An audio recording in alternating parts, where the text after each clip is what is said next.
Hello, and welcome to the Joy Link, where we empower and inspire others to expand in joy. I'm your co-host, Brian, and I'm joined by my co-host, Julia. Julia, how are you? I'm doing great, and I'm so looking forward to talk about Stoicism today. And basically, what are we talking about? There is a lot of interesting things about the Stoics that are noteworthy, and we've got a few points. So we're first going to take a look at what it is, and then the Stoic definition of joy, and the four cardinal virtues, followed by happiness versus Stoic happiness, and then taking a look at how modern Stoicism is really being implemented in our lives and in people around the world as well. And then we get a nice task. Exactly. So let's start talking about Stoicism. Picture this. You are a wealthy merchant and you lost absolutely everything in the shipwreck next to Athens. It was 300 years BC. And then what do? Majority of people, they would be probably very angry, maybe would cry, but I guess he couldn't call anyone, that's for sure. So that wealthy merchant was Zeno of Cyprus. And what did he do? Like, he didn't have pretty much to do, no wealth to manage anymore. So what he did, he went to the bookshop, and I love that. He went to the bookshop and he was intrigued by reading Socrates. And then he proceeded to seek out and study with the city noted philosophers. As the result of that, he started a new philosophy nerd, right? Called Stoicism. Right. It took his livelihood being wiped out to start all over. And he didn't give up, right? He said, okay, well, if this situation has something new for me, well, I'm going to jump right in and I'm going to start something new. So yeah, definitely. And the Stoicism, it's in short like teachings of virtue, tolerance, and self-control. It's about avoiding those spikes, like from being extremely excited to being extremely sad, or it's about being quite stable in the way how you live your life without being, I don't know, bothered by external events, even if they are shaking the things up or literally thinking your entire what you have. Right. Yeah, having a firm foundation in both reason and, like you said, self-control, and also really increasing inner strength as well by simply focusing on the things that are within our control and cultivating that sense of inner peace and wisdom. So these guys knew what they were talking about because it's still relevant and even more today. Exactly. And also, Brian, do you know where is the name of Stoicism coming from? I could tell you something, but it would be false. So no, why don't you I enlighten? definitely did my research and I found it interesting because I think Stoicism was a lot about people gathering together and discussing, right? So Zeno of Cyprus, he started to have his students and they started to talk and share. And in ancient Greece, there was this people, all men mostly, they were discussing things outside. And Stoicism is coming from stoa, pokila, and this is decorated public colonnade. And what is the colonnade? And in classical architecture, a colonnade is a long sequence of columns joined, and they are often freestanding or a part of the building. They were pretty much discussing it on the street. So this is where the Stoicism is coming from. Right. Yeah, I think it's pronounced colonnade, right? Oh. Yeah, it's the walkway, right? With those columns. And it's outside, yeah. Yeah, because there was an important aspect to Stoicism as well, about striving to be in accordance with nature, right? So being outside is very important to them. And these guys also were really influenced by Socrates and Seneca and Marcus Aurelius. And so there's a lot of really amazing thinking that's come out of this. And yeah, that we can implement in our lives to optimize our lives. One thing that I found the most fascinating during my research, that Stoics believe that everything around us operates according to a web of cause and effect. So that the universe called logos. Right. That's how it operates in rational structure. So even if you don't understand something, they believe that there is a cause and effect, that maybe it's greater than them, but they don't need to fully understand it to maintain their calmness and attitude and have a control over themselves. Yeah, it's about letting go of the things that are out of your control and even things that are not understandable, and just understanding that they're there. And we are influencing all of that through our actions and thoughts and the things that are in our control. Exactly. Yeah, So, it's a relationship, that connection, you said. so what did they thought about joy? Right. So their definition is what they're calling an enduring emotion that's aligned with virtue and wisdom. And it's a state of deep contentment and harmony with nature. And it arises from focusing on what is within our control, within our thoughts and our actions, and accepting what is not. And this mindset reduces anxiety and promotes tranquil joy. So they give you both the definition and the blueprint on how to create it. So I think that's a pretty good one. Thanks, Stoics. Yeah, and they had also a concept of calm mind, like Buddha and Nirvana had it. I forgot. It was Stoic ataraxia. Okay. So it was this concept of tranquility of mind. It's very similar to concept from a Buddha of Nirvana. So it's quite interesting that that's what they joy in Stoic word is. But also there is something that this I wasn't sure, but Theodore Roosevelt said that comparison is the thief of joy, and that's pretty much what Stoics live by. Right. That Seneca said, quoting Epictetus, that if you don't regard what you have as enough, you will never be happy, even if you are the ruler of the world. So in mind, in the mind of Stoic, it's all about being grateful and content with what you have now, because we all have enough. Like if you're living, breathing, and standing, probably you have more than enough to be happy. And it's about taking a control over your own joy and your own happiness. You can choose how you want it. It's all about taking it, because when you start focusing or on what other people say or what other people do, then automatically you hand away your concept of your personal happiness to somebody else, and then that person is defining it for you. I'm so sorry, but this is not how you want to live your life, having by others people's definition of happiness or joy. Yet this is what is frequently happening, because majority of people, it's following that well-traveled path, such as finish, get the degree, get the job, work for 50 years and then retire and then maybe travel the world and then get kids. So it's this check boxes. But why are you doing it? Are you doing it out of your own inner joy, or are you doing it because it's expected from you? So if you are doing it because it's expected from you, that's not a Stoic way. Stoic, they don't give a damn about what is expected from them, but they do live by 4 cardinal virtues. Yeah, right. No, a couple more things to add on there with you as well is that tranquil mind, which brings on the joy, is about really controlling those desires within ourselves, right? So if we're in a mind of wanting something, well, then we're not really content with what we have. And then, like you said, we can be the rulers of the world and it'll never be enough. And so focusing on that gratitude and being in harmony with nature, those are both really, really great ways to both simplify the mind's focus and then also slowing it down.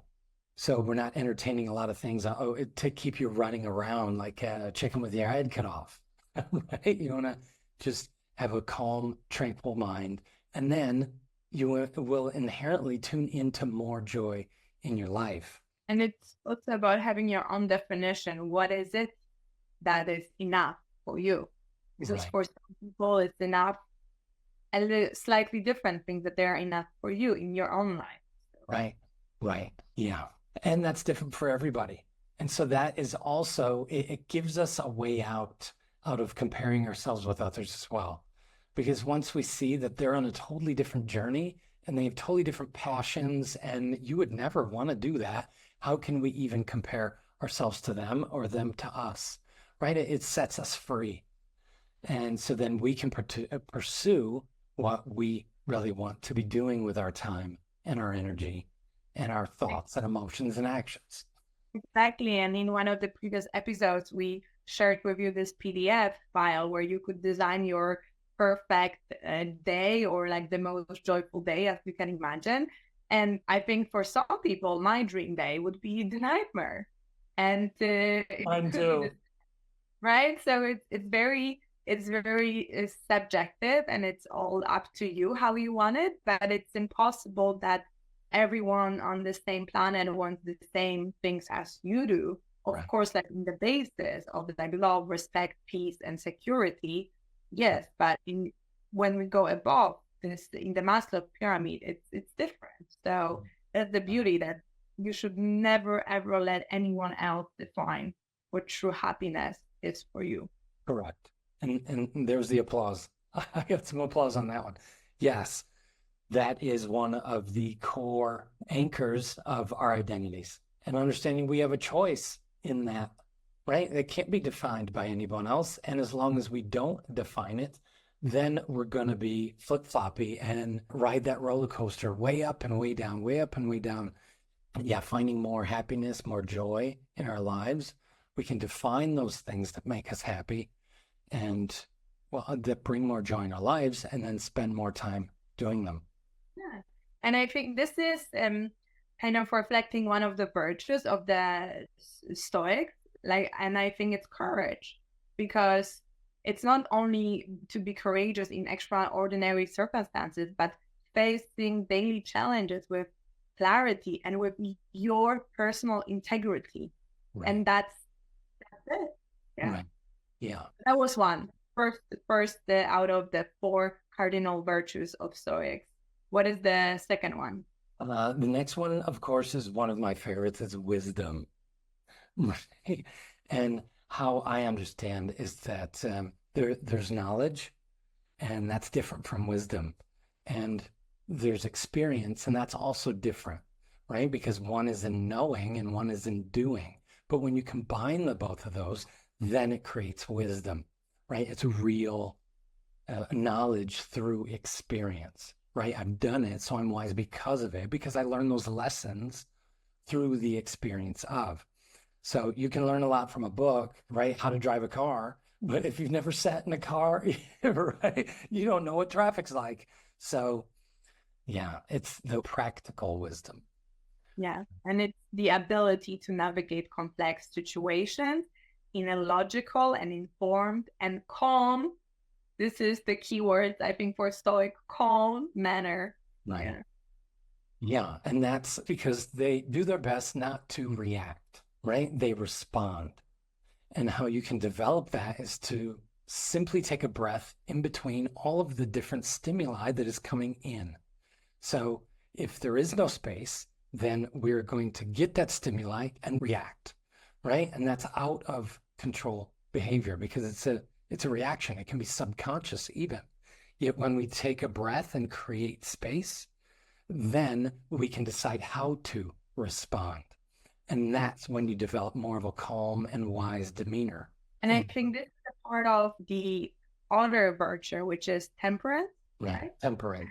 So it's basically the exercise of self-restraint and moderation in all aspects in life. So it's about this keeping yourself in check. Like, are you within your line? I'm not saying about ambitions, but I'm saying about the reaction. And about the extremes as well, right? Because it's all about moderation. So it doesn't really say you have to delete certain things out of your life. It's saying, okay, well, everything is good and bad, right? It depends on the amount in your life. So if I want to watch a TV episode, ooh, I really like this one. Well, that's okay, right? Because as long as I keep it in moderation, but when I have responsibilities that I put on the side because I want to binge watch 4 seasons, well, then it's not in moderation. And then it can become harmful for your life. So even the Buddha had this experience as well. He goes, well, I'm not going to eat anymore. And he's just sitting there meditating and just getting skinny and didn't eat. And then everybody else is doing that as well. And everyone stops eating. And he went so far to the extreme in that experience that when he learned what he had to, he goes, oh, this isn't the way, right? Because the body needs sustenance. And so we're going to get energy to So from continue this working. starvation, Buddha discovered this aspect of the balance in life. That is like a spring, that it cannot be one way too far on another too far because it will snap. It's all about finding this gold, the middle, the golden middle, right? The middle way. Yeah, for yourself, definitely. And there is the last virtue that we haven't spoke about, and it's justice. What is justice about, Brian? This is about fairness with ourselves, with others, when we perceive them to have done something wrong, even ourselves, right? So righting the wrong. Yeah, exactly. And sometimes what I notice in myself and I think everyone can notice it within themselves, that we have this inner judge. When we do a mistake or when somebody does a mistake, we don't punish them once. We keep bringing it on and on and on and on and on. Right? And I swear to you that some people, they keep doing that for decades or their entire life. Right. So is it inner justice when you make one mistake to keep punishing yourself until the end of your life? It's bullshit, not justice, in my eye. Right. Right. So I think these guys will agree with me. So yeah, it's torture. It's torture. It's basically torture. So many people that they want to do something amazing, or for example, there is someone that I know I'm just out of the blue, like a woman that is falling in love, but she's like, no, I deserve to be alone because when I was little, I did this, and that, and therefore she will never let herself to experience something greater in her life because she's keep punishing herself for one thing that she did years ago. So is that fair? Absolutely not. Does anybody cares? But you, absolutely not. But there is also one thing. If there is someone in your life who is keep nagging you and punishing you for one mistake that you did, even if you owned it up several times and that person is keep dwelling on it, it's time to let go of that person, because it's difficult to advance in life with having someone that is like extreme pain in the ass and it's like keep reminding you about whatever happened years ago. Either you move on in space because that person was not going to, because it's all about justice, but people have different sense of justice because like repeating something 1,000 times over one mistake, I'm sorry, but it's not justice in Stoicism, in Stoic philosophy.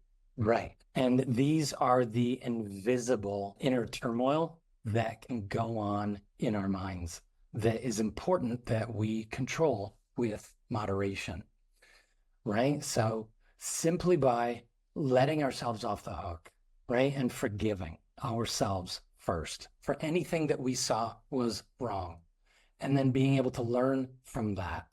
So not forgetting that we did, because then we lose the lesson.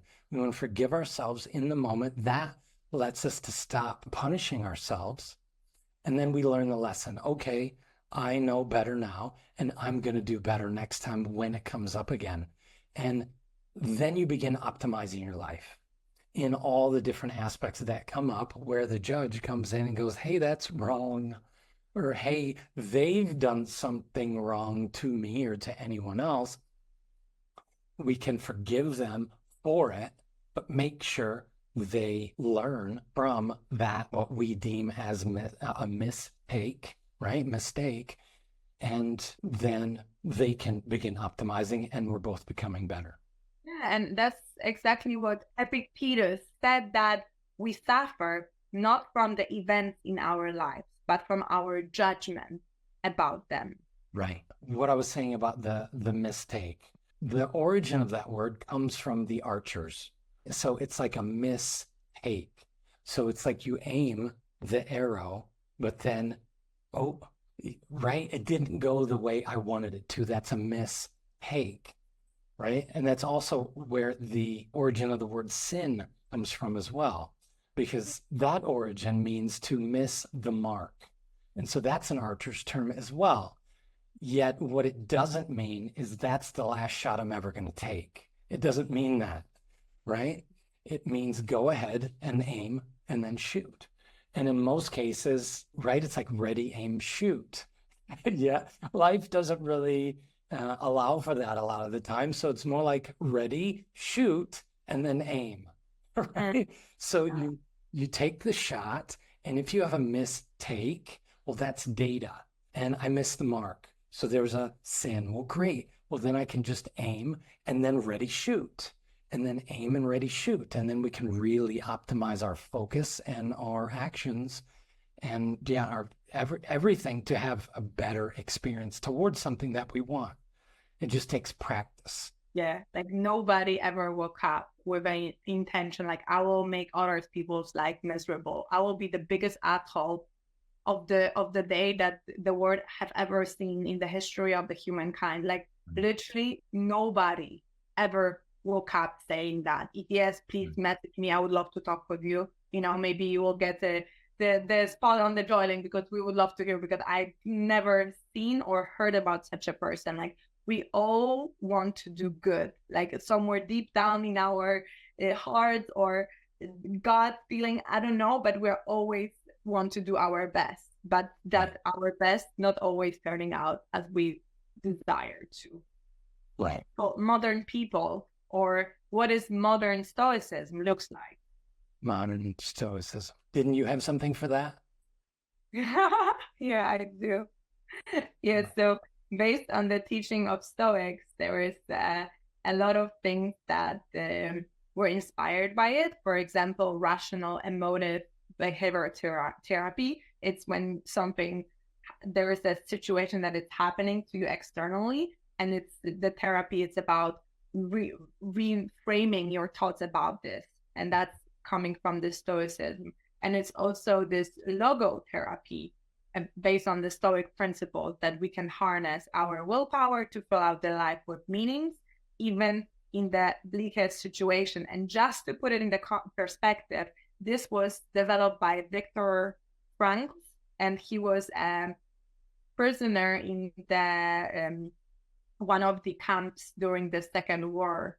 So if this principle is coming from this guy, I'm guessing that there is a possibility to do it everywhere, in any situation that you might be facing in your daily life. And it's also, there is the author that he came up with a lot of books like The Obstacle is the Way. And there is this, and he's also, he's Ryan Holiday. He's also having a great podcast of the Daily Stoic and YouTube channel. So if you want to get more inspired by the Stoicism, and this philosophy, you can also look into this way. His book called Stillness is the Key is one of my favorites as well. We should definitely add it into the show notes. Right. And that's where he goes into the virtues and choosing virtues. And that takes us to our exercise for today. The exercise is to define your own 5 virtues that you can commit to, really claim, and then begin living by every day. And any time that it comes up into your awareness. So this is in the moment, really living by them. Yeah, how do you do that? How do you come up with those virtues? Right. So the virtues are also available online. You can just go ahead and type in what is a virtue, or what are the main virtues. And through some of my coaching training, and also just understanding myself along the way, I have 8 of them: wisdom, and discipline, love and courage, gratitude and hope, and curiosity and zest.